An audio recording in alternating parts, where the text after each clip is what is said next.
Weep, bop, gotta get down to the floor when you hear the bass drum go.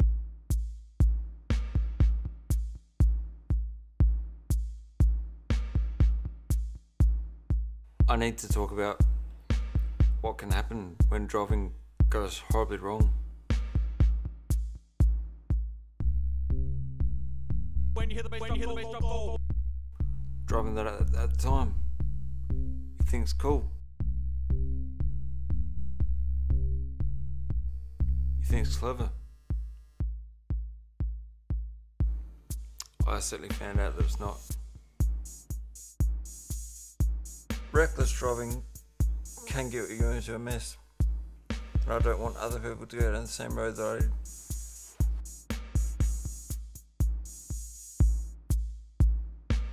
I attended the local high school from years 8 to 11. I came from a stable home where things are pretty good. I was always very active, playing lots of sport, basketball mainly, but tennis, cricket, baseball, footy, lacrosse, and most of all at the end, volleyball.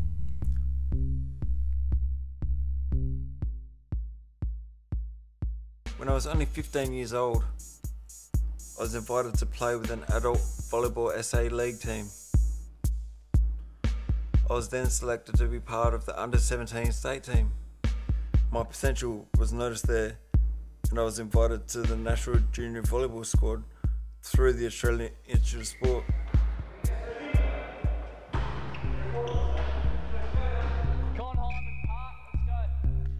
This was the pathway through which I could have achieved Olympic status.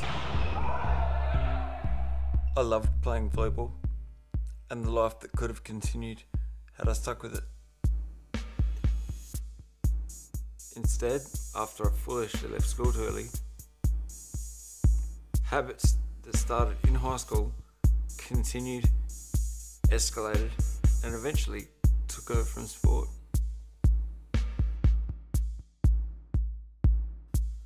Those habits involved drugs, alcohol, and reckless driving.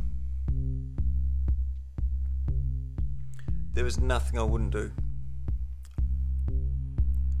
I had a motorbike when I was younger.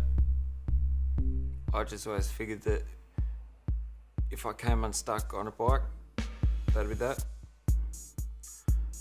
Therefore, the risks I took had to be more calculated. When it came to cars, I saw the risks as less significant. I got an adrenaline buzz from getting away with reckless driving until one day I didn't. On May 19th, 2004, on a rainy night on a windy local road, I took a bend too fast, lost control and crashed into a couple of very solid pine trees. At the time of my crash, I was given about a 50% chance of survival. I had sustained massive head trauma, and although I survived, I now have an acquired brain injury, which is permanent. I spent about 10 days in a coma, a month in intensive care, and a month in high care. At hospital, I couldn't sit up, roll over, or speak. After a month and a half, I surprised the nurse by saying good morning.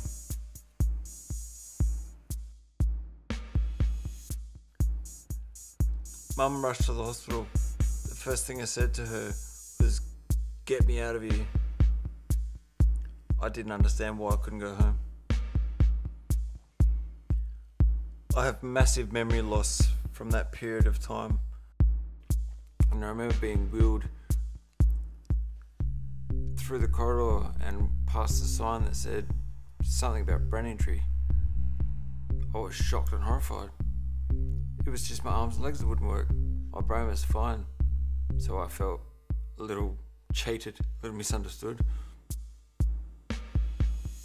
In the next 9 months, I had to learn to walk, talk, text, wash, shave, dress, eat, think, concentrate.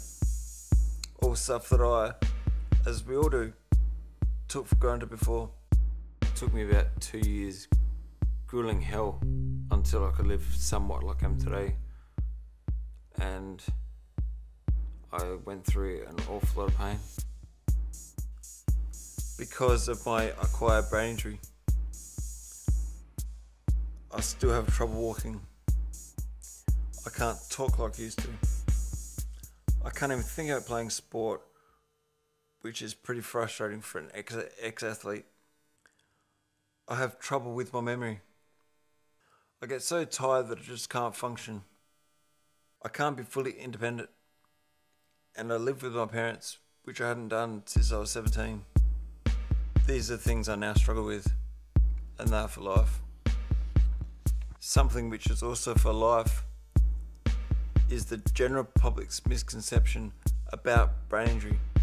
I have to live with the fact that people think I'm stupid because people think the two words brain and injury equate to thinking and not working.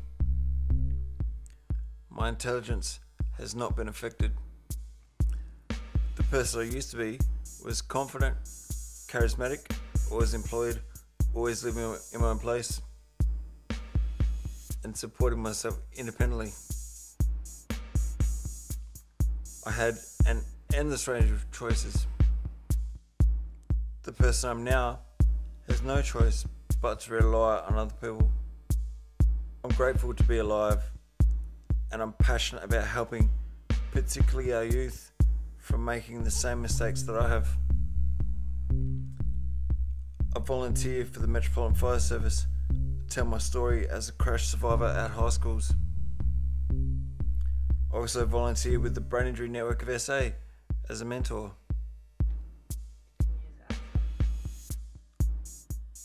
I've also spoken to thousands of students at the RAA Street Smart 09.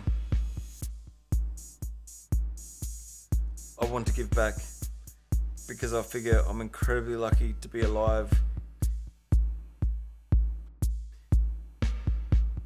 in the 21st century in a first world country and have all the services available to me to help me get through what I've gone through. I'm thankful for all those services as they've allowed me to have a second chance. The havoc that I've created has affected everyone around me. I guess I'm incredibly fortunate to have support from my family, friends, and the community, and for that I'm thankful.